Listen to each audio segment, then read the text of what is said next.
Act 2 starts with Edmund and a newly introduced character, Curin. Both of them enter separately.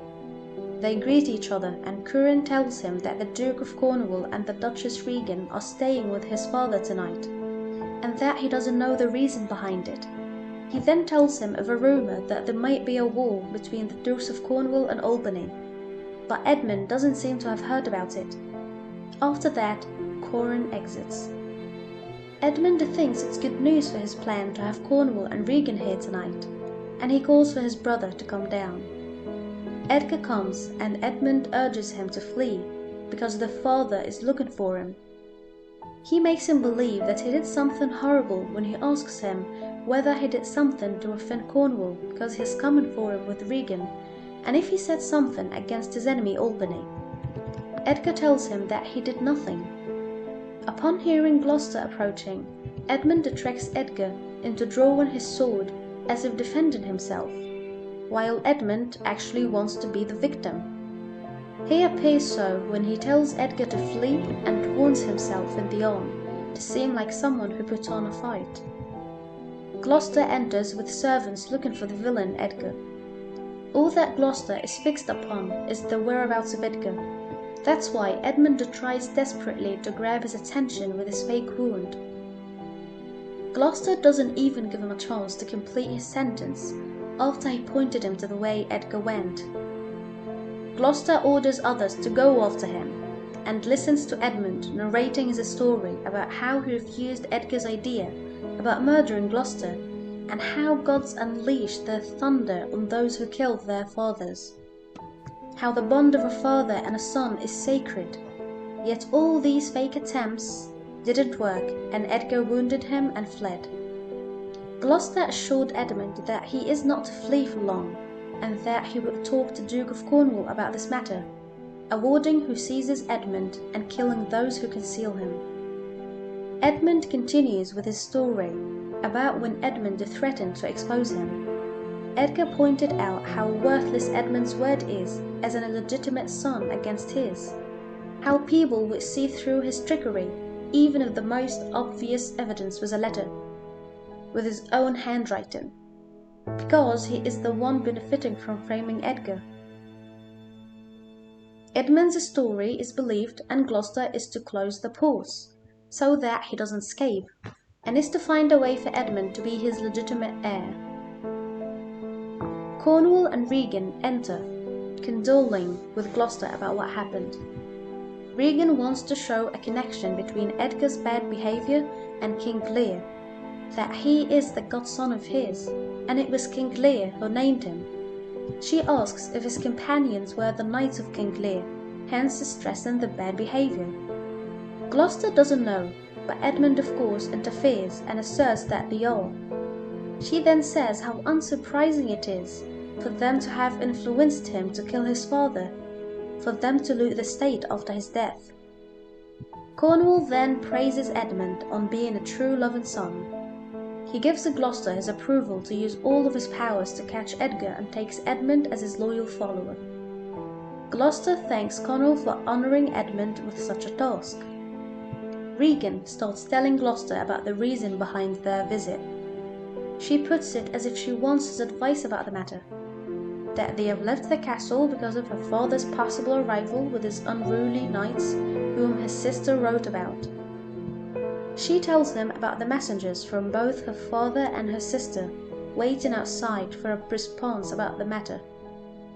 Gloucester tells her that they are welcome and that he is in their service. End of Act 2, Scene 1. The next scene starts with Oswald and Kent outside of the Gloucester Palace. Oswald seems to not remember Kent and the incident between them, so he starts to converse with Kent and asks him about the place to leave his horse. Kent starts arguing with Oswald about how low he is and doesn't stop offending him, while Oswald is still denying any previous connection with Kent. Kent draws his sword and is determined to stab Kent so many times that he can soak up the moonlight through his holes. Oswald cries for help and Kent calls him a coward for not fighting back. Edmund, the Duke of Cornwall, Regan, Gloucester and servants enter. When Edmund interferes, Kent expresses his will to strike him as well. Gloucester doesn't know what is happening. But then Cornwall interferes and threatens whoever strikes next, and asks them about the reason for the fight. Oswald is out of breath and don't want to speak. Kent then describes him as the creation of a tailor, meaning that he is artificial, a marionette, that he is not the creation of nature.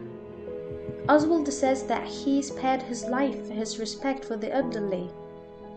Once again, Kent is furious with what Oswald says and calls him useless, and asks Cornwall to allow him to get rid of him, to grind him into powder. Cornwall is furious with Kent and asks him to have some respect, but Kent says that he cannot have any when he's angry, so Cornwall asks him of the reason why he's angry. Kent illustrates that Oswald doesn't stand for anything true. He follows his masters, right or wrong, just like weather vanes turning whichever way the wind is blowing. Cornwall is not satisfied with the answer and calls Kent a crazy old man. Then Gloucester and Cornwall take parts at questioning Kent about the fight and the reason behind it. Kent says that he simply doesn't like his face, nor does he like the other faces he sees in front of him. Cornwall says that Kent is but a cruel person who hides his cunning and corruption under his honesty, that 20 servants who do nothing but bow and flatter are not as corrupt as him. Kent starts to flatter Cornwall, saying that his face glows with the radiance of Phoebus's forehead. When Cornwall is confused, Kent explains that he's changed his manner of speech, that the Duke doesn't like, that he is not the kind of man to trick the Duke with flattery. Cornwall asks Oswald about how he offended Kent. Oswald says that Kent was eager to please his master, the king, by offending Oswald, who didn't even try to fight back, and that now, upon remembering the excitement of offending him, he did it again. Kent says how arrogant Oswald is, just like Ajax the Great, who always bragged about his fights against Troy. Cornwall is fed up and orders the servants to bring the stocks, which were used at the time to punish the criminals, to teach Kent a lesson. Cornwall swears on his life and honor that Kent is to be locked up until noon. Regan doesn't leave it at that and extends the punishment to last all night long. Kent tells her how she wouldn't have treated him like that if he was the king's dog. She responds that it is because he is his servant that she's treating him that way. Gloucester finally speaks and tells them how insulting it would be if a royal servant is treated just like petty thieves, but Cornwall says that he would take responsibility. And Regan says how it is also insulting for his sister's servant to be treated this way just for following her orders. She asks the servants to lock Kent up and Cornwall takes Gloucester to leave. Gloucester apologizes to Kent and tells him how hard it is to change the Duke's mind once set on something, but that he would try to. Kent tells him that there's no need to, and that it is a chance for him to get some sleep, and Gloucester says how the king wouldn't be happy with his servant's estate. Kent comments on how King Lear's life now is proving the old saying that everything goes from good to bad. He takes out a letter sent to him from Cordelia and prays for the sun to rise so that he can read it. She says that she will fix everything now that she's away from his monstrous state of affairs in this country. Kent finishes and goes to sleep, praying fortune to turn the wheel of fate. With this ends Scene 2. Scene 3 starts with Edgar, the legitimate son of Gloucester. He describes his current estate as an outlaw who managed to hide in the trunk of a tree, how no place is safe for him, now since people are watching him and waiting to arrest him. So he decides to disguise himself as a beggar hated by all, the filthiest beggar, with face smeared with dirt, body covered with loincloth, and hair tangled and knotted. That this looks would associate him with the kind of beggars who call themselves a single name, Poor Tom, whom the farmers give alms. This way he can be something, because as Edgar, he is nothing. End of scene 3. The last scene of the act starts with King Lear approaching Gloucester Palace with the fool and a gentleman. King Lear is wondering why Cornwall and Regan would leave without answering his letter, and the gentleman says that they had no business leaving. As he is approaching the palace, Kent greets him. Lear is astonished and thinks it's some kind of a joke. The fool missed this opportunity to make fun of Kent, comparing him to other animals locked up as not to run. Lear doesn't seem to believe that someone did this to his servant deliberately, so he asks Kent who misunderstood him and did this to him. Kent told him they were his daughter and son-in-law. King Lear cannot believe it and keeps denying it, but no use with Kent locked up. Lear thinks they wouldn't dare, then asks Kent what could he have possibly done to deserve such a punishment, even when he is the messenger of the king. Kent narrates how he arrived paying respects to Cornwall and Regan, just for Oswald to interrupt him with his greeting, and how they neglected him and began to read Oswald's letter from Goneril. Once they understood the contents of the letter, they summoned their servants to prepare to leave, and commanded Kent to follow them for the pleasure of getting their answer.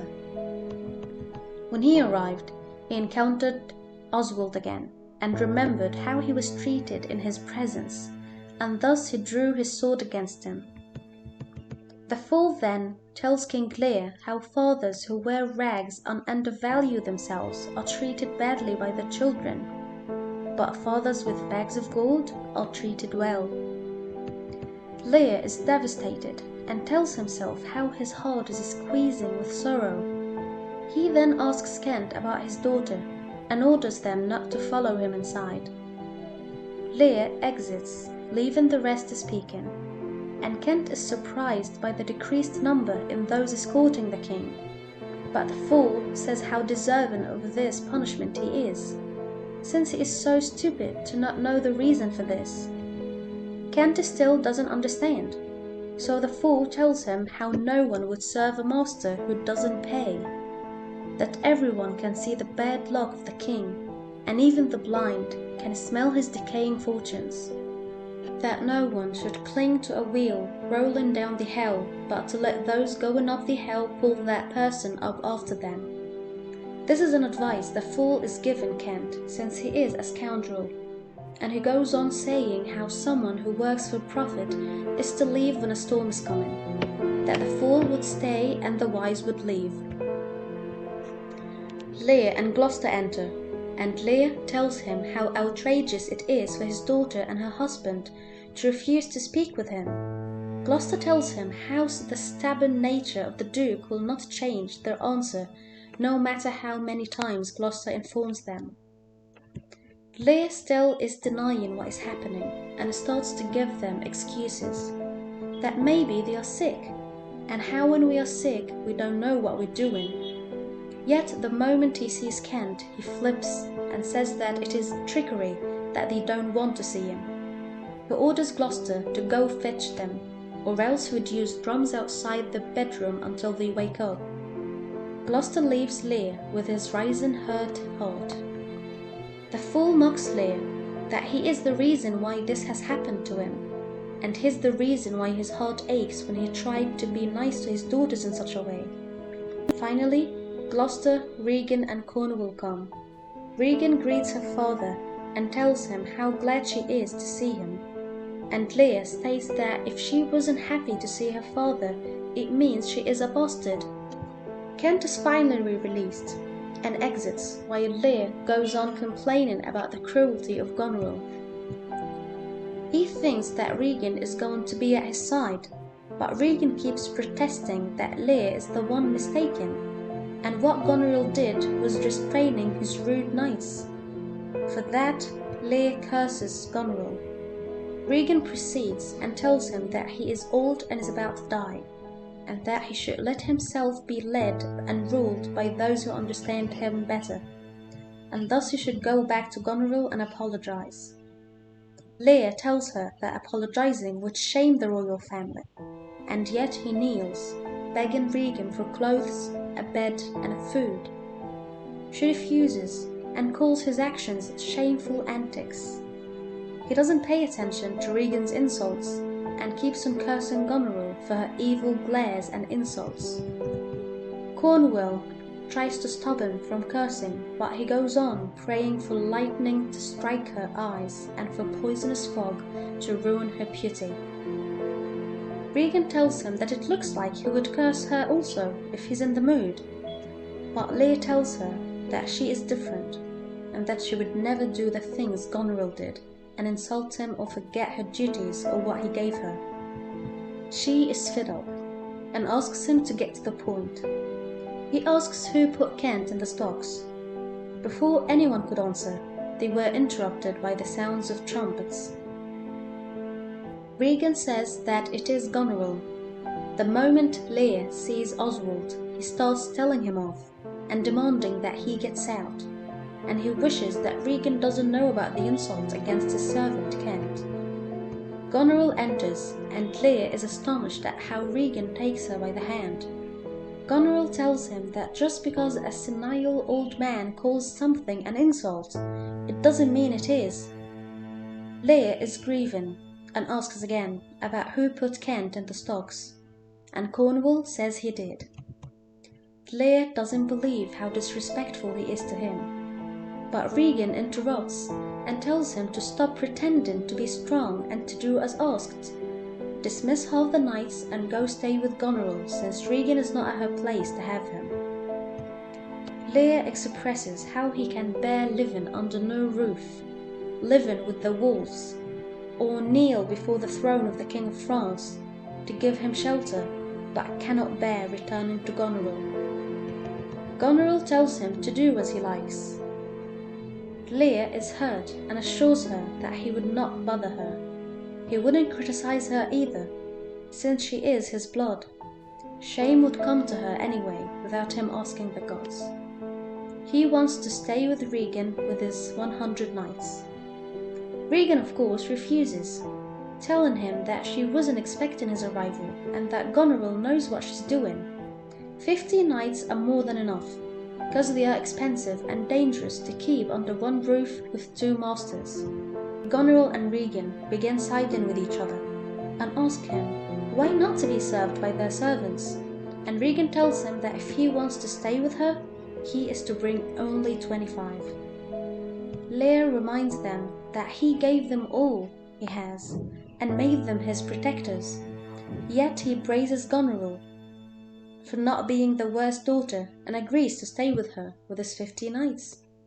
Then again, Goneril denies him the need for even 10 or 5 knights, and Regan goes further, denying him having even 1. Lear refuses the logic about needs, because if no one has needs, then their lives are as cheap as animals. Even beggars have needs, and they themselves are wearing these gorgeous dresses while all they need is to be warm. King Lear prays to the heavens for endurance. He asks for noble anger and begs that no womanly tears would stain his man's cheeks, and swears to have such a revenge on his daughters that the whole world would tremble at the thought of it. And he walks away with the gentlemen, Gloucester, and the fool. There's a storm coming, and hence Cornwall asks both Regan and Goneril to enter. Regan points out how the house will not hold King Lear and all his men, and Goneril doesn't seem to care and says that it's his fault. Regan and Goneril reflect their willingness to host him, but only him, with no knights. Gloucester then enters, informing them of Lear's anger and is worried about him not finding any shelter. They ask about what he intends to do, and he tells them of how he is preparing a horse to leave. They prefer to leave him alone, and Goneril orders Gloucester to not convince them to stay. and for him to shut his doors. With this ends Act II.